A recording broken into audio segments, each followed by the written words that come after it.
Hi friends, இன்றைக்கி சுறா மீன் fry எப்படி பண்ணலான்றது பார்க்கலாம். சுறா மீன் உடம்புக்கு ரொம்ப நல்லது. இது மூளை சுறுசுறுப்பாக இருக்கிறதுக்கு உதவுது. இந்த சுறா மீனில் கொழுப்பு கிடையாது, அதனால் உடல் எடை அதிகப்படுத்தாது. இது கண்ணுக்கு ரொம்ப நல்லது. சுறா மீன் ஃப்ரை எப்படி செய்யலான்னு பார்க்கலாம். வாங்க வீடியோக்குள்ளே போகலாம்.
சுறா மீனை எப்படி க்ளீன் பண்ணணுன்னு தெரியாதவங்களுக்கு டிஸ்கிரிப்ஷனில் லிங்க் கொடுக்குறேன், அதை பார்த்து தெரிஞ்சுக்கோங்க.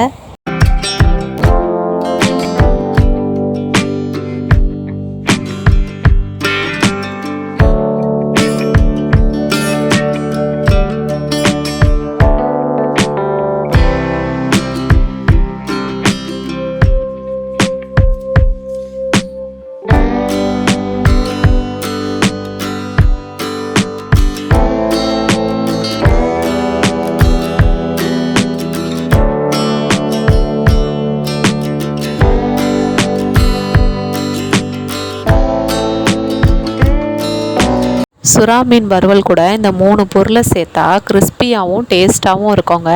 அது என்னென்னா லெமன் சாரும் மிளகு ஜீரகம் தான். இந்த லெமன் ரொம்ப நல்லதுங்க, நம்மளுக்கு டைஜஸ்ட் கொடுக்கும். மிளகு ஜீரகம் நம்ம உடலை சீர்படுத்தி வைக்கும். அதனால் இது ரெண்டுமே சேர்த்தா இது ஒரு டிஃப்ரெண்ட் டேஸ்ட்டு கொடுக்குங்க. இது நல்லாவும் இருக்கும் சாப்பிட்றதுக்கு. அதனால் நீங்கள் இந்த 3 பொருளையும் சேர்த்து செஞ்சிங்கன்னா இதோட டேஸ்ட்டு என்னன்றது உங்களுக்கே தெரியும். அவ்வளோதான் ஃப்ரெண்ட்ஸ், சூப்பரான சுறா மீன் ஃப்ரை ரெடி ஆகிடுச்சி. இந்த மீனில் நடுமுள் மட்டும்தான், அதனால் குழந்தைங்க விரும்பி சாப்பிடுவாங்க. இது போல் செஞ்சு கொடுங்க உங்கள் குழந்தைங்களுக்கு. இந்த மீன் உடம்புக்கு ரொம்ப நல்லது. என்ன ஃப்ரெண்ட்ஸ், சுறா மீன் வறுவல் எப்படி செய்கிறதுன்னு பார்த்தீங்களா? உங்களுக்கு பிடிச்சிருக்கா? உங்களுக்கு இந்த வீடியோ பிடிச்சிருந்தா ஒரு லைக் கொடுங்க. உங்கள் ஃப்ரெண்ட்ஸ் அண்ட் ஃபேமிலியோட ஷேர் பண்ணிக்கோங்க. உங்களுக்கு ஏதாவது டவுட் இருந்தால் கமெண்ட் செக்ஷனில் கமெண்ட் பண்ணுங்கள். தேங்க்யூ.